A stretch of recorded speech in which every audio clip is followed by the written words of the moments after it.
جب حضرت ابراہیم علیہ السلام کو آگ میں ڈالا گیا، نمرود کی آگ میں، تو عین اس وقت اللہ نے ایک فرشتے کو بھیجا اور حکم دیا جا کے فرشتے کو کہ جا کے پوچھو میرے ابراہیم کو کہ اب آگ میں ڈال دیا گیا ہے، آگ جلائے گی، کیا چاہتے ہو؟ اگر چاہو تو میں انعام کر دوں۔ تو فرشتے نے آ کے پوچھا کہ ابراہیم اب آگ میں آپ کو پھینک دیا گیا، کیا چاہتے ہو؟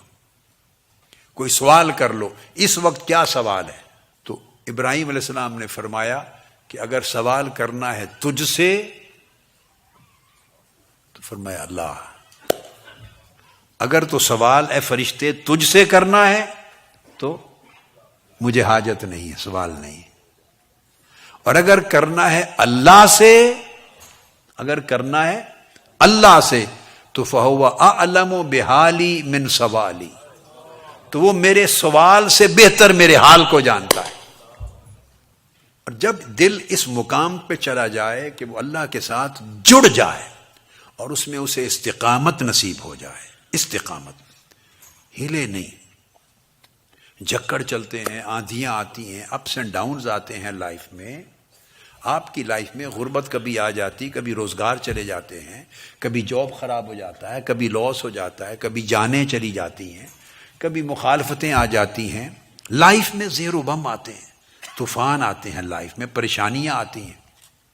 زندگیوں کو نقصان ہو جاتا ہے، ازدواجی زندگی ڈسٹرب ہو جاتی ہے، خدا جانے کیا کیا ہوتا ہے، ایک سٹارم ہوتا ہے لائف میں۔ تو خوش نصیب اس کے لیے فرمایا جو جڑ جاتے ہیں اللہ کے ساتھ، اور فرمایا اگر اللہ کے ساتھ جڑ جائیں اور اس کے دروازے پر لگ جائیں اور باقی ہر شے سے بے نیاز ہو جائیں تو پھر کیا ہوتا ہے؟ قف بباب واحد، اور یہ بھی ذہن میں رکھ لیں، لا لتفتح لک الابواب، ایک کے دروازے پر کھڑے ہو جاؤ، ایک کے دروازے پر کھڑے ہو جاؤ، اس نیت سے نہیں کہ تم پر بہت سے دروازے کھل جائیں۔ اگر وہ جو میں نے کل بات سمجھائی تھی، اس نیت سے اگر کھڑے ہو جائیں گے کہ بہت سارے دروازے کھل جائیں، you are standing on the door of one and hoping that many doors would be open for you. He will open many other doors for you. So you are in fact concentrating on other doors to be opened. تو وہ ایک دروازے پر جو کھڑے ہیں اس لیے کھڑے ہیں کہ اور دروازے اسی اللہ کرم کرے گا تو دروازے کھل جائیں گے۔ فرمایا پھر نہیں کچھ ہوتا، کچھ نہیں کھلتا۔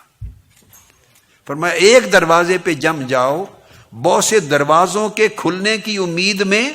یا خواہش میں نہیں، جب ان خواہشوں سے پاک ہو کر کھڑے ہوگے تو تفتح لک الابواب، پھر سارے دروازے کھل جائیں گے تم پر۔ اس لیے آقا علیہ السلام نے یہ بھی فرمایا کہ اللہ پاک نے ارشاد فرمایا حدیث قدسی، من شغلہ ذکری عن مسئلتی اعطیتہ افضل ما اوتی السائلین، فرمایا میری یاد اور میری محبت اور میری رضا اور میری لقاء، میری ملاقات اور میری پلیئر کی طلب اور میری ذات سے دل کا جڑ جانا، اس حال میں جس شخص نے اسے اس حال میں اتنا مشغول کر دیا کہ مانگنا بھی بھول گیا، میری یہ ضرورت تھی، میری یہ نیڈ تھی، I need this, I need, وہ مانگنا ہی بھول گیا، مجھ سے ایسی لو اس کی لگی، ایسی لگن لگی کہ ہر شے بھول گیا، مانگنا بھول گیا۔ تو فرمایا اس کو پھر میں اتنا دیتا ہوں کہ مانگنے والے بھی پیچھے رہ جاتے ہیں۔ اور جب دل اللہ کے ساتھ اس طرح جڑ جاتا ہے، یہ بھی یاد رکھ لیں، اس مقام پر چلا جاتا ہے تو پھر اس نے کیا مانگا اور ملا یا نہیں ملا یہ فکر ہی نہیں رہتا، وہ سوچتا ہی نہیں۔ ہمیں تو شکوہ ہو جاتا ہے، اتنا عرصہ ہو گیا دعا مانگے، اتنا عرصہ ہو گیا یہ وظیفہ کرتے، اتنا عرصہ ہو گیا یہ کرتے، ابھی تک ملا نہیں، ابھی تک اولاد نہیں ملی، ابھی تک یہ نہیں ہوا، ابھی تک یہ نہیں ہوا، یہ نہیں ملا۔ ہم فکس کرتے ہیں ٹائم فریم، اتنا عرصہ ہو گیا مانگتے مانگتے اللہ سے تو ملا نہیں، ہم اس طرح ٹائم فریم کرتے۔ اس کا مطلب یہ ہے کہ ہم مانگتے بھی ہیں اور اختیار بھی اپنا، اختیار کہتے ہیں پسند، اختیار بھی اپنا امپوز کرتے ہیں کہ ہمیں دے اور اتنے عرصے میں دے، وہ ہمارا کام کرے اور اتنے ٹائم کے اندر کرے۔ جب وہ ٹائم جو ہمارے ذہن نے فکس کر رکھا ہے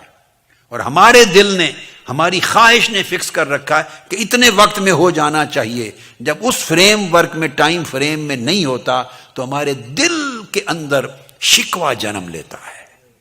وہ شکوہ کیوں جنم لیتا ہے؟ اس لیے کہ ہم نے ٹائم فریم بھی اللہ کو نہیں دیا کہ وہ مقرر کر لے،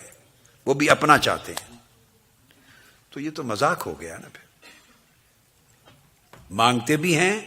اور ٹائم بھی اپنا فکس کرتے ہیں اس کے اندر ملے۔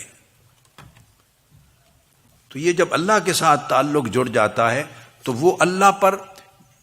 ان کے آداب دعا کے یہ ہوتے ہیں کہ وہ اپنا اختیار چھوڑ دیتے ہیں